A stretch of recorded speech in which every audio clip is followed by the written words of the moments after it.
Desbaratando las mentiras, parte 2. Correa se llevó los fondos del IES. Bueno, vamos a tratar de explicar un poco cómo funcionaba antes el tema del IES, antes de Correa, y cómo empezó a funcionar a partir del 2008, con la creación de la ley del Banco del IES. Antes del 2008, los fondos del IES eran administrados a través del Banco Central, a través del directorio del IES y a través de una comisión de inversiones. Esos recursos del IES se depositaban en el Banco Central y había por ley la obligación de invertirlos. ¿En dónde se invertían? Es la pregunta. Esos fondos se invertían normalmente en el sector privado y básicamente en las instituciones financieras del sector privado a través de créditos de liquidez. Las tasas de interés que recibía en ese momento el Banco Central y el IES por esas prestaciones no superaban el 1%. La mayor parte de veces eran inferiores incluso al 0.50%. Mientras que las instituciones financieras de esos recursos ponían en sus créditos, en sus carteras, a tasas de hasta el 30%. Entonces era un negocio totalmente bueno para la banca. Era prácticamente el festín de los recursos del ahorro interno, que en este caso era la plata del IES, por parte de las instituciones financieras, principalmente privadas del país. A partir del 2008, una vez se aprobó la Constitución de la República, se hizo la ley del Banco del IES, que buscaba fundamentalmente esa ley hacer que los dineros y los recursos del IES permitan generar un superávit en los fondos del IES, básicamente en los fondos de jubilación, fondos de pensiones, ¿no es cierto?, en el fondo médico, en el fondo de seguro social, en el fondo de mortuorio, ¿cierto? Esa inversión de los recursos que en este caso se empezó a dar, empezó a generar recursos adicionales al IES. ¿Por qué? Porque se hizo la ley en función a las necesidades primero de sus afiliados y por eso se volvió nuevamente a tener los créditos de vivienda. Créditos de vivienda que se empezaron a obtener entre tasas del 4 y 5%. Recuerden ustedes, originalmente esas eran las tasas del crédito de vivienda, que era mucho mejor que lo que se prestaba a la banca privada. Luego también los préstamos quirografarios. Recuerden ustedes que la tasa de interés en un origen era del 8%, que son tasas mucho mejores que las tasas que se obtenían cuando esos fondos eran administrados directamente por el Banco Central y la comisión de inversiones que tenía el IES, ¿no es cierto? Entonces lo que se buscaba y lo que se ha buscado con esta ley es primero que los afiliados del IES sean los principales beneficiarios de esos recursos y por eso las prestaciones tanto hipotecarias como quirografarias mejoraron no solamente en montos sino también en tasas de interés. La segunda reforma que trae esta ley es la posibilidad de que el IES le preste plata al Estado, es decir, la plata del ahorro interno pase al Estado para servir para su desarrollo, es decir, para generar obra pública. Y la tercera cosa que se puede hacer con el dinero del IES es prestar el dinero a las instituciones públicas que no son el Estado, pero que se organicen a través de fideicomisos.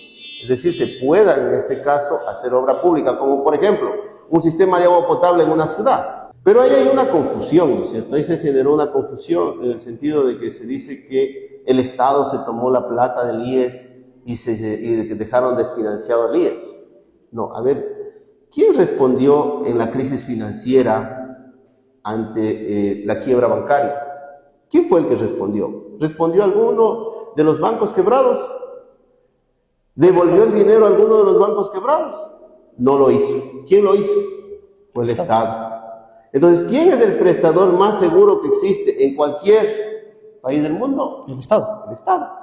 Entonces, no es cierto lo que se generó en el comentario de la gente de hacerle creer que el Estado es un mal prestador. Al contrario, el único que puede garantizar todos los préstamos es el mismo Estado. Pero sí se generó la idea de que no había que prestarle al Estado. Y luego en el 2021, se generó una reforma al Código Monetario.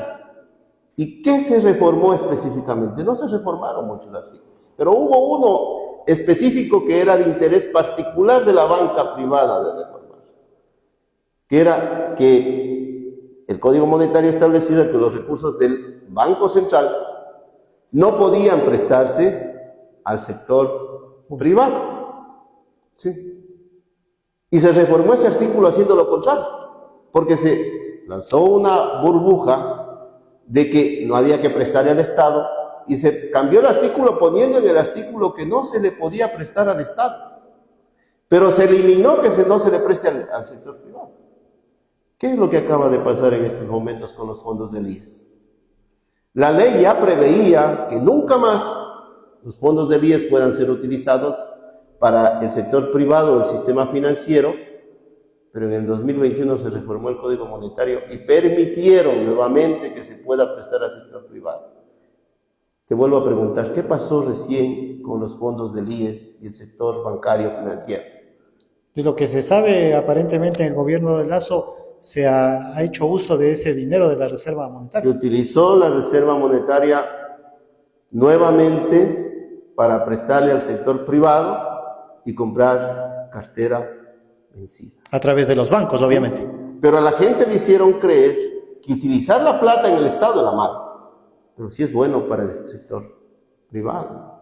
Obviamente, o sea, el tema del desarrollo en el gobierno de Correa del tema del IES fue básicamente porque las afiliaciones se volvieron obligatorias. Incluso la ley se reformó y era un delito no afiliar a los empleados al IES. Cosa que asimismo en la ley humanitaria se quitaron esas tipos de sanciones y se permitió que muchos empleadores dejen de afiliar. Incluso la ley humanitaria permitió muchos despidos, tanto de servidores públicos como de servidores privados. ¿Qué ocasiona eso al final? Un desfinanciamiento de todos los fondos del IES, porque menores aportaciones garantiza pues entonces de una manera deliberada una futura mal manejo del IES y una futura quiebra de la institución, ¿no es cierto? Que es lo que se quiere en este caso llegar, o hacerle pensar a sus afiliados que sería mejor tener una aseguración privada, porque estamos hablando de un volumen de recursos que puede superar los 5.000 millones de dólares, que son actualmente públicos, es decir, del Estado. Entonces, imagínate un negocio de esa envergadura en el sector privado. Entonces, ¿por qué es la pelea del sector privado y sobre todo el sector financiero de tomarse los fondos del IES?